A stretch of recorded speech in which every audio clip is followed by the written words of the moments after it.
welcome back everybody to Scottish Independence Podcasts. We're not in the studio. Behind us is Kelvin Grove Museum. Yep. And we're here for the All Under One Banner March in Glasgow. We've nipped out of it just to come and film these intros.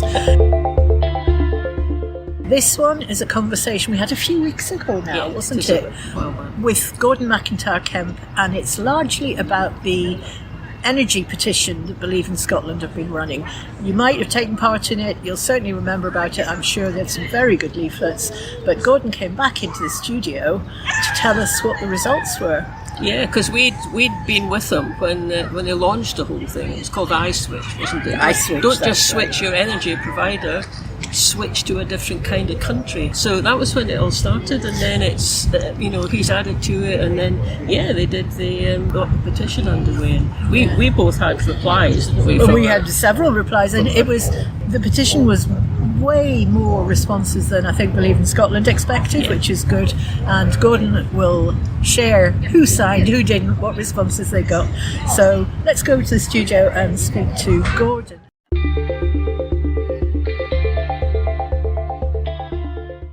And first of all, welcome to Gordon MacIntyre-Kemp back into the studio. Lovely to have you with us. We wanted particularly an update from you about the rip-off petition, as we're calling it. I don't know if that's the official name. It's the big energy rip-off petition. How is it going? Where have we got to with it? And what kind of response are you getting from this piece? Well, where we are now is we've got 8,323 signatures, which is possibly 6,000 more than our base level target when we launched this. We thought, let's try this and see what we can get. Can we get a couple of thousand signatures? And the key about this particular petition was that to end the Scottish Energy Bill rip-off, basically what we're saying is it is completely and utterly unfair that Scottish people have to pay up to £55 a year more to connect to the grid than people in London, especially as Scotland is where the cheaper renewable energy is actually being generated. And if we had our own independent energy market, then prices could be a third or half less than they are right now. And the key thing about this is that Norway, who are sort of like identical twin nation, and it's always good to just look at Norway and say, how did they do it? And they've produced the same amount of oil of us. They've got roughly the same sort of style of coastline, but basically they've got something called the Norwegian price, which means energy is 3 pence per kilowatt hour, whereas we pay 27 pence. And so the question is, how come? How can they do it? And the answer is they've invested in renewables, they took their oil money, they invested in hydro storage, which we're not allowed to invest in. That's been stopped by Westminster because Westminster won't sign off on the cap and floor agreements, etc., to help investment for it. And as a result, we've got windmills which we're having to switch off rather than actually storing the power using hydro. So things could be a lot cheaper and better for energy. But even right now, so the energy price cap's coming down, but then the oil and gas prices are going to shoot through the roof now that we've got a war in the Middle East again. I don't know how long that's going to last for, but instantly it's actually increased gas prices significantly. And the UK power grid kind of relies on Middle East gas, liquid gas tankers coming in. Yeah, what you notice is that even after everything calms down a bit, they don't necessarily come back shooting back down again. And that is the issue. So basically, this petition's been sending messages to MPs and MSPs. So every time somebody signs, it flashes up and says, "Look, these." You put your postcode in, it says, "These are your MSPs and this is your MP. Yeah. This is the letters you're sending to them." And if they've signed, it says, "Thank you very much for signing." And if you haven't, and as it went on, the letters to the people who hadn't got progressively nastier, and so basically 220 MSPs and MPs were contacted and 78 signed. So a majority of Holyrood MSPs signed, which just goes to show that if we're an independent nation, then action would have been taken on our electricity bills. Of the 78 that signed, not one was a unionist. Not one. Yeah. And so basically what this shows is that the unionists aren't looking after Scotland's interests. They're quite happy just to let Scotland get hammered in whatever way possible, and they'll just make excuses for Westminster. So our view with this new piece of software that we've got, this email petition, this action petition, is that we're just going to keep on using it And we're gonna make it clear again and again that the unionists are saying no to this, no to this, no to this, no to this, and no to this, and then we're going to make them campaign for no, because then people will know what no actually means, right? Yeah. They can't get out of it if they've already voted against it by not signing our petition. Yeah. You know? And they won't be able to lie because we'll have it in record that you didn't sign when we asked you to do this. 2 MSPs who I didn't even realise were representing me because I've never heard anything from them before, and that was Claire Baker and Alex Rowley. Mm-hmm. That sticks in your mind, you know? Yeah, I'll bet you the Alex Rowley one surprised you a little bit. Yes, he was very positive, actually. I like Alex Rowley. Leonard and Rowley, the past sort of Labour doyens of the more socialist era, were actually quite positive, but they didn't sign. But they were the 2 who came back and said, you know what, you've got something here, we kind of accept this. If you're a MP, then there's only one of you, and you're going to get an awful lot of you get a bunch of emails. But the MSPs have a whole region of people sending them to them. So what we've actually calculated is that Douglas Ross received 1,300 emails telling him to sign this. Did he reply to anybody? We have never seen a reply from Douglas Ross. No one has forwarded one, and basically, if 1,300 people got replies, we would have had at least 100 of them. Murdo Fraser was only 50 behind that, and he didn't reply to any either, as far as we can tell. I don't mind if somebody's got a reply from Murdo Fraser, send it on to me. I'd prefer them to reply because we want them to put it in writing. Why they're not going to sign, because their excuses are pretty awful. But the petition page has been visited around 29,000 times. And it shows what the reach has been, and our Facebook reach has been hundreds and hundreds of thousands of people. Yeah, great. Alone. So, and you can see how it's changed. We started talking about energy at the point that nobody else was talking about energy, and it has become a really big, or some people were, but not to any reasonable scale. And then the political parties have got on board, and it's become a major theme of this election, the cost of living crisis caused by energy. But also the Scottish Affairs Committee was actually talking about standing charges. And just I watched it, and I've never heard unionist MPs be so passionate asking questions about standing charges. Well, of course, because they'd had something like 1,200 emails in the previous week between them. What did you think about the very long emails that came back from Labour MPs? It took some of what's in the petition, it took it to task a bit. But what did you think about that one? Well, actually, the best thing to do is actually to put up that map that you had before, and I'll explain how they're wrong. So basically, if you look at that map there, you can see that the 2 highest cheap renewable energy producing regions are North Wales and North of Scotland, right? And they're the 2 highest charges that you can actually get. Now, there's a little bit of Merseyside in the North Wales one as well. So basically, what we said is that Scottish people are charged more than anybody else, than any region. Scotland pays the highest, right? Mm-hmm. And so a lot of Labour people looked at our map, or wherever they could find the information themselves, and went, no, Scotland doesn't, North Wales does. But North Wales is only half a country. And if you look at South Wales, it pays 193, one of the lower ones.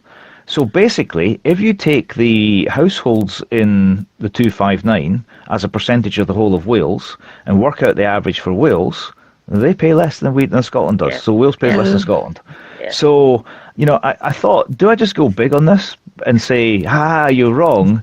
The truth of the matter is that they're actually just advertising that Wales should be an independent country and that the UK is hammering Wales as well. Yeah. But they are wrong. Scotland, on average, Scottish people pay more than any other nation in the United Kingdom.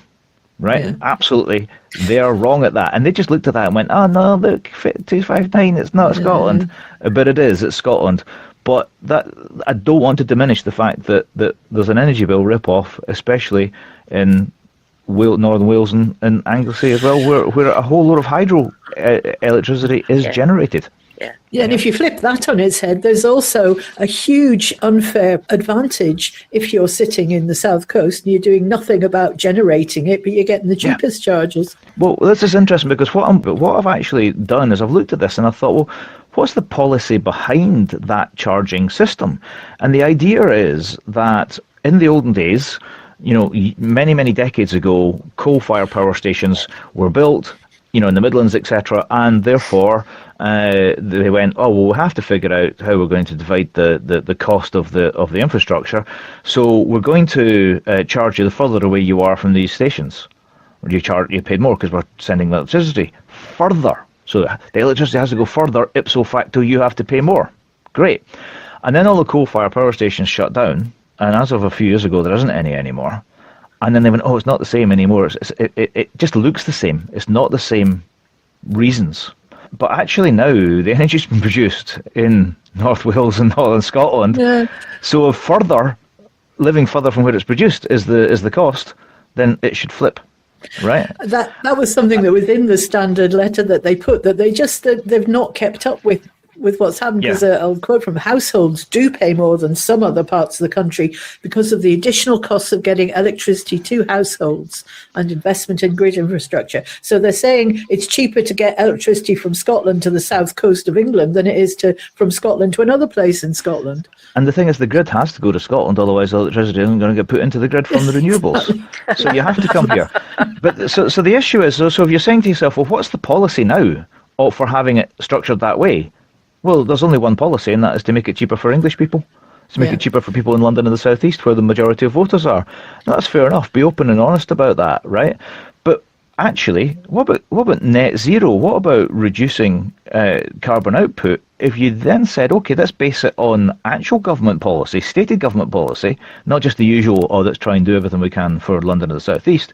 If you actually try and base it on stated government policy, and you say, right, let's actually give a discount if your region is more carbon neutral than other regions. If your region produces renewable energy, let's give you a discount if you live within 10 to 20 kilometres of new pylons and grid infrastructure. If your life is being disrupted by this, if your views are being disrupted, let's give you a discount on that as well, and actually base it on the environmental things. And then you realise that actually London should be paying the highest, and Scotland and Northern Wales should have the lowest. So I've actually done all of these calculations based on disruption, based on locality to new network infrastructure, etc. It's taken me a couple of weeks to do, and I've come up with a new standing charge infrastructure, which makes Scotland pay the least amount. And then I want to put that out there and challenge all these people who wouldn't sign, and say, so this is based on renewable energy and getting to carbon zero. What's your charging system based on, other than ripping off Scotland, ripping off Wales? Yeah, that sounds great. Well, I look forward to seeing that map. But at the end of the day, we do have some of the most expensive electricity in the world, and Scottish businesses in the Highlands region, like pubs and hospitality, hotels, etc., they pay the highest commercial prices for energy anywhere in the world. Now, you might think, oh, that's really unfair, but it's only a few hotels and hospitals. It's only Oban. It's only no. Sorry, but we have watched the north of Scotland be hollowed out of population because of opportunity and finance and unfairness for generations upon generations upon generations. I think it's time we actually started saying, you know what, as a priority, we want to give you guys a chance to thrive. But also, so the Highland region pays the highest in Scotland, or the second highest after North Wales. But the Highland region kind of starts at I think Dundee's even in the Highland region. I'll have to quickly check that, but it's pretty much a central belt, and then everybody else. So it's called South Scotland, and then everything else is called Highlands. So yeah, and a lot of people in the Highlands live in areas that are generally going to be colder than even where I live in Glasgow. But certainly, if you live in Kent, you're going to be a heck of a lot colder in the Highlands. So you're going to have to use more electricity. But also, if you don't use electricity and you're going, I can't afford this, and people are actually, there are stories about babies getting to 2 years old and they've never been washed in hot water because the parents can't afford to, and so they're turning down the heat. They're still getting the most expensive or second most expensive standing charges, even though they're not using energy. penalising you for good behaviour as well. If you look at how much of our transport system we have electrified, and people driving electric cars, we're still paying more for that electricity. Every way you look at it, it's unfair. Yeah, It takes money out of the Scottish economy. And the other thing is, I would love to see some significant investment in AI. I know a lot of people have trouble with AI. I don't have trouble with AI. I have trouble with a lot of people who are using it to try and rip people off and fool people, right? But AI is an absolutely essential tool for the future. And I would like to see Scotland have massive data centres that are running on our renewable energy. So you don't have to turn it off. You can use the energy all the time. And that could be really cheap. But you know what? You can't bring AI to Scotland without massive subsidies because the energy is too expensive. Yeah. And, Norway's aluminium smelters, I think they've got 7. We've got 1, and our one's struggling. And 5 of their 7 are actually owned by the Norwegian hydroelectric company because they had too much energy and they wanted to know what to do with it, so they started aluminium smeltering business. And we pay constraint payments instead. It was something like £1 billion last year for not having the wind because the grid couldn't take it. It's just ridiculous. But if we'd had enough investment in hydro storage, we wouldn't have constraint. Yeah. So actually you're paying people to switch off because you've given them a guarantee. But if you'd actually invested in the hydro storage, and I know there are environmental issues around certain hydro storage facilities, there's complexity in wherever you look when you're running a country, running an energy system. But at the end of the day, if we'd had enough hydro storage, we absolutely could run more windmills. The other thing is, people's lives have been turned upside down with new pylons, etc. Yeah, we don't need these new windmills. We're supplying all of our own energy. Every single wind turbine that goes up has been put up for one reason and one reason only, and that is to supply energy to England, because we don't need it. Yeah, exactly. So we should get the benefit. Yeah. I mean, it's interesting, isn't it? It just always, these conversations, we just always come back round to the same basic fact, isn't it? That because we're not independent, the whole thing's in so much worse than it could be. In Northern Ireland, they don't pay standing charges. Was that right? Yep, we don't pay standing charges. It's all just by how much you use, which is a fairer way of doing it. The other thing about Northern Ireland I think is quite interesting is that when people say, if you go independent, we can't have 2 grids, etc. Yeah, Northern Ireland's not part of the UK grid. Northern Ireland's part of the Irish grid. Yeah, exactly. Yeah. In fact, we want to be part of the European grid. We want our own grid. We want our own grid, but we want it linked internationally, and that's the only way to do it. Yeah, absolutely. Yeah. John Swinney has said repeatedly that our energy bills would be a third less if we were independent. Where does that third come from? Because the other thing that I suddenly get all knotted up in my mind is, yes, but these are a whole load of private companies that are extracting wealth from this. Can we actually reduce bills by a third if we're independent, but they're all still privatised in the same? So over a period of time, you absolutely can reduce bills if you have the right policies in place. And this is the thing, the private companies don't set the price. The government, and through its energy policy and its investment policies, its standing charges and its regulator set the price, right? And so basically the energy companies are making an absolute mint. The way it works is that there's a UK energy market, and the UK energy market works on the basis of tranches of electricity. So basically, you say, okay, over this particular period, we need X amount of electricity. Who can supply this electricity? And you go to the lowest cost generator of electricity, and you ask exactly how much they can guarantee or how much they want to contract for at that time. And if it's renewables and they supply, and this is where I can't remember the numbers, but let's just say renewables say, right, we'll supply a third. And so you go, great, we've got a third at the renewables price. And then nuclear comes in and goes, we'll pay you, we'll supply this at this price. Okay, so we've got the second cheapest, but it's not, because they just don't put all the costs of storing the stuff for 3 million years on the actual electricity bills. But basically, and then you go, okay, gas burning stations, etc. There's various other smaller things that you can do, tidal, etc. And so basically all the renewables or the onshore wind turbines come in as the cheapest, and then there's offshore wind, and then there's nuclear, etc. And then there's gas, which last year was 41% of the entire UK's supply came from gas. Much of it is imported from the Middle East in tankers in liquid form. And that was the most expensive way to generate electricity. But the way the UK government has set things up, everybody, including the renewables companies, get the price for gas. Yeah. Even though gas is 3 or 4 times more expensive from time to time than renewables. It's dropped down a little bit now, and in fact, it's just jumped back up, I think, about 10%, right? Just overnight, basically. So basically, you're paying for the price of gas burning stations, even though the majority of 60% of the energy you're getting is cheaper, and therefore the energy companies make an absolute profit. So they're making record profits and giving that money to shareholders, while poor people who can't afford to heat their homes are getting hammered by standing charges. This is a policy decision by the UK government. And if you say, okay, I'll tell you what, Scotland has its own independent energy market, how much can we supply from onshore wind? 200%. Oh, okay. And everybody gets charged the price for onshore wind, and that's how your price drops, right? And then say, okay, well, Scotland's got other more expensive ways of generating electricity. Well, let's export it to other countries that don't have the assets that we've got.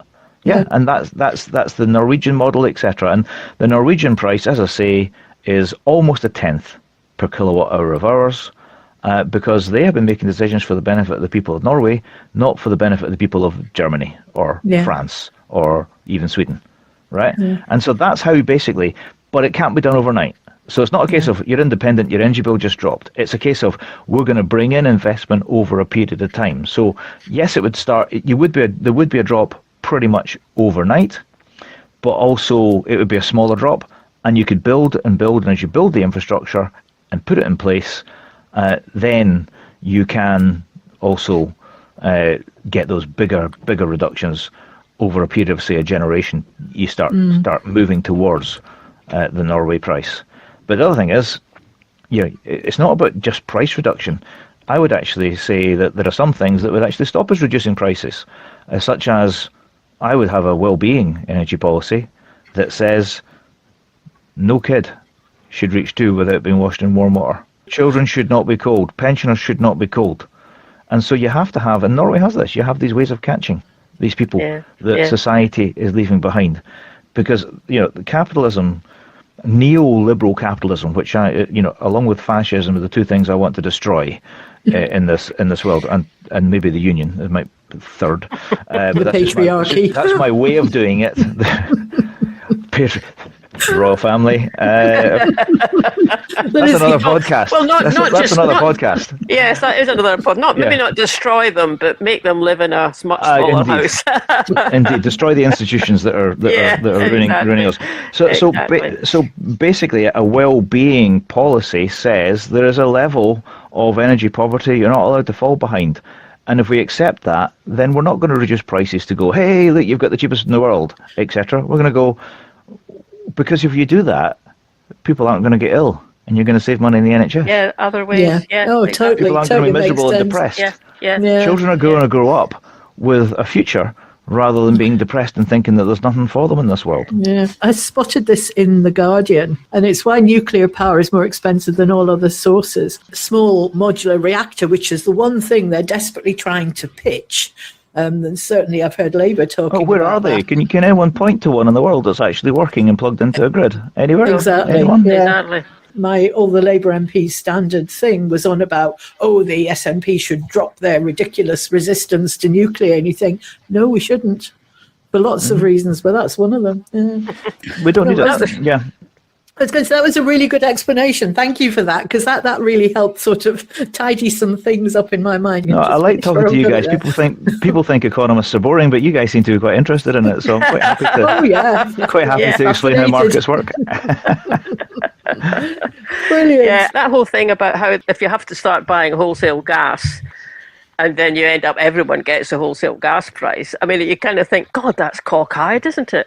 But the other thing is, it only happens because of demand from England, doesn't it? It's English demand that tips it over into needing to buy that wholesale gas. So again, it's just another example of, where Scotland and presumably Wales as well come off second best. The issue is that if Scotland becomes independent and if Wales also becomes independent and Ireland unifies, then actually the electricity price in England is going to go sky high because they've got the wrong policies. Their energy price is only protected somewhat by extracting from Scotland and Wales in particular. Yeah. I can't think how long it's been. I'm racking my brains here. So when does the last UK nuclear power station come online? 30-something years. So nobody who had any level of skill in actually plugging a nuclear power station into a grid is still either alive or working. And you see how it's running over, etc. Yeah? I speak to a lot of guys in the energy sector and I say, look, I'm concerned about this. And they go, yeah, we're thinking of retiring before that comes online. Right? Because it's going to supply such a huge percentage. That one station is going to supply such a huge percentage of the UK grid that if it comes online and then it goes down, and this is the thing, that you've actually got to have a base load or the grid collapses. Remember in Spain there was all these blackouts? Yeah, that's because they went below base load, and bit by bit the network just started cascading down here, down here, down here, and no engineer can chase it. You don't know where it's going to go, right? And the thing is, when you bring a nuclear power station on, and if you go, there's a problem, teething problems that switch it off, your entire grid goes down. It just doesn't make sense, not just from an environmental point of view, from an expense point of view, or even a practicality point of view.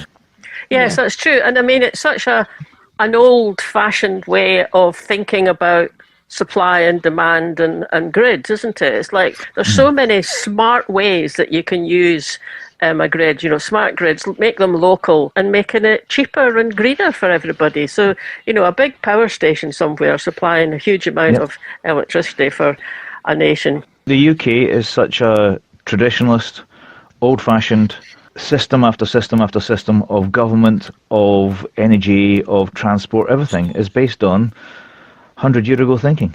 Yeah, and wealthy lobbyists as well. I mean, there's so many vested interests involved with deep pockets.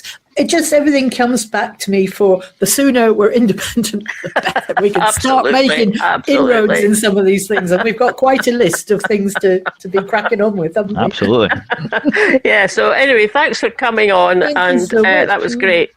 Pleasure as always. We'll do a lot about that.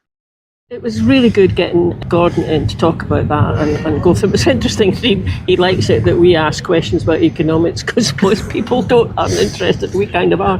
We're not very well informed, but we're kind of interested. But I think, you see, he was the one who started talking about energy, and since then it's been picked up. It's now a major issue in this election campaign, partly, of course, because of what's happened in other parts of the world and pushing the electricity prices up. But I think it's down to a large extent to Believe in Scotland and his push that it's been picked up in the way it has as part of the independence movement. So good on you, Gordon. Yeah. And next, just what are the political parties saying about energy in their manifestos? And as you know, we've been doing a countdown to Holyrood 2026. So we thought we would add in this little segment, which is a countdown of the main parties' manifesto, what they say about energy. This is what they're promising to do if we elect them. I've picked out 7 parties here. We're going to go from number 7, which is the worst, through to number 1, the best. In 7th place, would you believe it? Reform UK. I hadn't appreciated just how radical their manifesto is, because in their minds, they're back in the 70s when North Sea oil and gas was going to provide energy security, job security, highly skilled workforce in Scotland. So first of all, they want to scrap all SNP net zero related targets. Well, I don't think SNP are the only part of the world that have a net zero target. EU has a net zero target, for example. They also want to scrap any SNP net zero subsidies. What are these? Because all that's reserved to Westminster. And quangos. Do we have net zero quangos? Not aware of them. But if we do, Reform are going to scrap them. Or maybe they're going to scrap all quangos. So there's your NHS trusts, for example, gone. Next, they're going to end, again, the SNP's ideological ban on new nuclear facilities in Scotland. Is it an ideological ban not to want to rely on the most expensive energy that takes the longest to install, that has thousands of years worth of toxic waste and provides tritium for the arms industry? Is that an ideological ban? It sounds like a sort of very sensible ban to me. Prepare to rehabilitate North Sea gas as our primary energy system. Well, again, let's get back to the 70s, the good old days when gas had first been discovered. There was no thought in those days that it would ever run out. There was no thought in those days that it might destroy the environment. The idea that North Sea gas might be our primary energy system again is ridiculous. And also, I thought you just said you wanted nuclear. This one takes the biscuit. I kind of expected them to be pro-nuclear, resurrecting gas, but I had completely missed that they're going to revise and simplify the planning system to fast-track permissions for open cast coal mining. Now, wherever you live in Scotland, you may live in an area that was previously a coal mining area. The one thing that you probably haven't got any clamour for locally is to reopen that coal mine. I remember in the 70s, people going, no son of mine's going to work in the coal mines. Open cast coal mining, whilst retaining protection for our invaluable natural beauty and taking into account local communities. Well, would those be the same local communities that have open cast coal mine in them, whose kids are going to work in this open cast coal mine? I mean, instead of being called Reform UK, I suggest they call themselves Rewind UK, back to some mythical 1970s when coal was king, North Sea gas was the way of the future. Nobody had to worry about things like science. Anybody who's thinking of voting for these charlatans, please think, who's going to get rich from open cast coal mining and North Sea gas regeneration? Not us. So Reform, the strapline at the bottom, they will deliver an energy system that is secure, affordable and reliable until it runs out or the planet becomes uninhabitable. I have news for Reform UK voters. Your money is going to burn just like everybody else's when you destroy the planet. Number 6, would you believe it, the Scottish Tories? The Scottish Tories manifesto is pretty much all, see all you poor people, could you just give your money to us rich people, please? And could you stop complaining about it? But they have a great wizard wheeze to solve the energy crisis. They reckon there's going to be a lot of money in that Crown Estate revenues. That thing that was going to be our sovereign wealth fund that was going to see us through the bad patches? Well, Scottish Tories are going to take that money and they're going to give everybody £100 energy bill discount, presumably a one-off energy bill discount. And that's it. They're not going to invest in anything. There's no thought for the future. They're just going to make us all shut up whining about energy because they're going to give us £100 bung and then get on with trying to get rich people's taxes down. So that's number 6. They're not as bad as Reform only because they didn't mention coal mines. Number 5 in our countdown from 7 to 1, Labour. Their manifesto is extremely vague. It is almost all pictures of Anas Sarwar, this cult of personality that is Anas Sarwar. We know that they want to remove the ideological block on new nuclear energy. And again, we've said it's the most expensive energy. It's dangerous. Thousands of years worth of contamination. Takes 40 years to get online. Supports the nuclear weapons industry. And then the other thing that they're really majored on, which I just find really odd, is that they're going to support transition plans for key industrial sites such as Grangemouth and Mossmoran. Now, not only did Labour get elected to Westminster on the basis of promises that they would save Grangemouth, they didn't. They're only going to support them. They're not going to take responsibility for making them happen and attract new industry at some time in the future, secure a viable industrial future of some kind. It's all very vague. And given that the rest of their manifesto is only filled with pictures of Anas Sarwar, and could he please be in Bute House because it's his turn, he really, really deserves it. he's going to clear up an unspecified mess in an unspecified way and also save the places that he said he was going to save before, that somehow, carelessly, he failed to save. The only reason it's not last place is because, again, no coal mines on us, but also not quite raiding our resources in the Crown Estates Fund to give a bung to people. There's no mention of actual bribes in it. Number 4, the Lib Dems. And much as I really can't stand Alex Cole-Hamilton, to be fair to other Lib Dems, they're not bad. There are quite good things in this manifesto. Make homes warmer and cheaper to heat with new emergency insulation. Good idea. Accelerate the rollout of climate-friendly heating systems, including heat pumps and district heating. Again, good idea, especially the district heating. Rewrite the rules so local people get much more of the money companies make from generating renewable energy near them. If they have power over those rules, yeah, sure. I suspect they haven't, the way they phrase that, but if they do, great. My issue with this, and they are the best of the unionist parties in terms of energy, I think, but my issue with them is they've been in the Scottish Parliament for the last 5 years as members. Have they proposed any of these things? Have they mentioned insulation ever in that 5 years? I can't think that they have. So all of these things they could have been proposing, they could have been supporting, they could have been working collaboratively with the Scottish government to bring some of these things about. But I can't recall them doing that. So great if they're now going to move into it, but, it's a bit wishy-washy. Number 3 might surprise you a little bit, simply because it's not a big party and it's not appearing on any opinion polls. The Scottish Socialist Party. Production and supply of all forms of energy should be taken into democratic public ownership to create a people's energy service. They're going to tax the rich and big corporations to fund council district heating systems powered by clean energy, reducing heating bills, install solar panels on all possible public buildings, take the profiteering out of heating. In terms of high-level, big picture, radical change that would actually make a difference, nationalising energy, taking the profiteering out of it, I think that's a better option than all the unionist ones so far. In second place, I've actually put the SNP.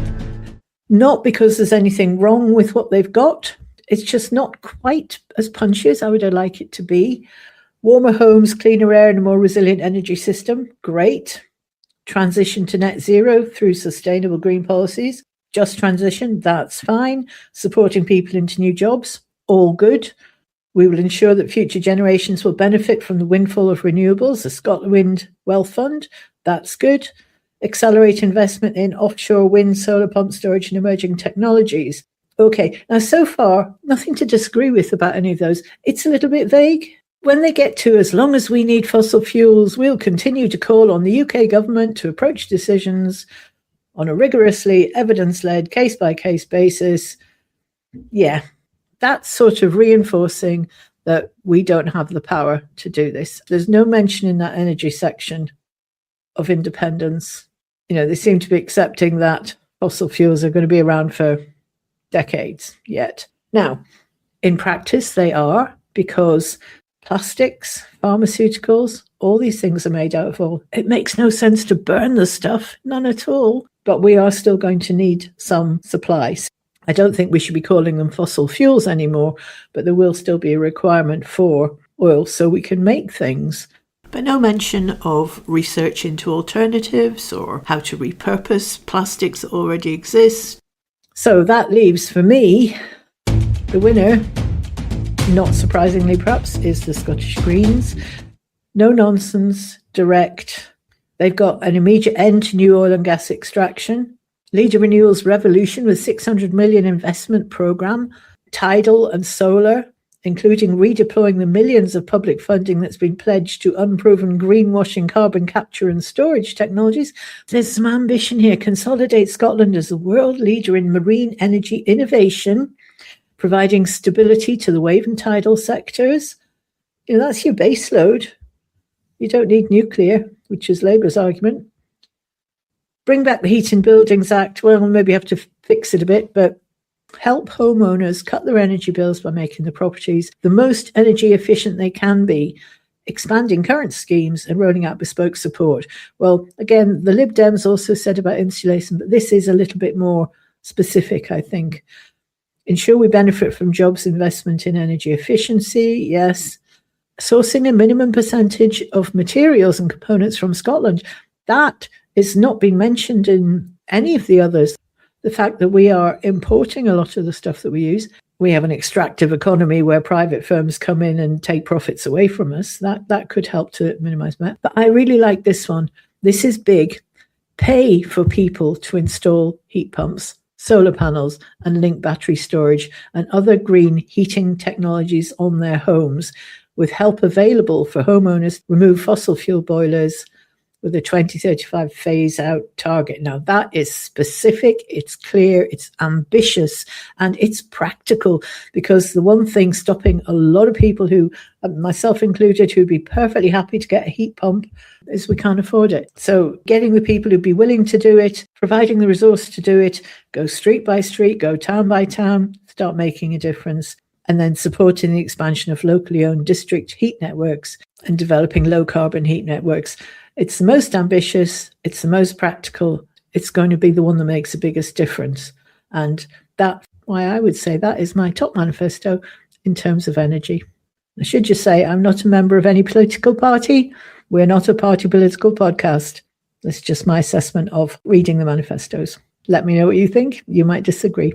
What I think is interesting is that, you know, although there was very little response from unionist MPs or unionist politicians in Scotland, including their MPs, apparently the Scottish MPs, Labour MPs, have been bringing the topic up loads down at Westminster and as part of select committees. So, you know, they know they got all those emails, even if they didn't respond to them. Yeah, that's a good point, actually. And I mean, it'd be interesting to see if Believe in Scotland use that tactic again. They have the software to do mass petitions, and you know, it could be something that's useful going forward. Yes. So anyway, we'll look forward to see which of the competing manifesto ideas actually wins on the day. Thanks for listening, everybody. Hope you enjoyed that. Don't forget to subscribe to us wherever you get your podcasts. And if you're listening on YouTube, you can click the little bell and you get a reminder whenever we put out a new episode, which is every Friday. And sign up for our mailing list. You can do that from the website. And we always send one out at the beginning of each month to tell you what's happening. Last but not least, you can buy us a coffee on coffee.com. And we'll catch you later. Bye now.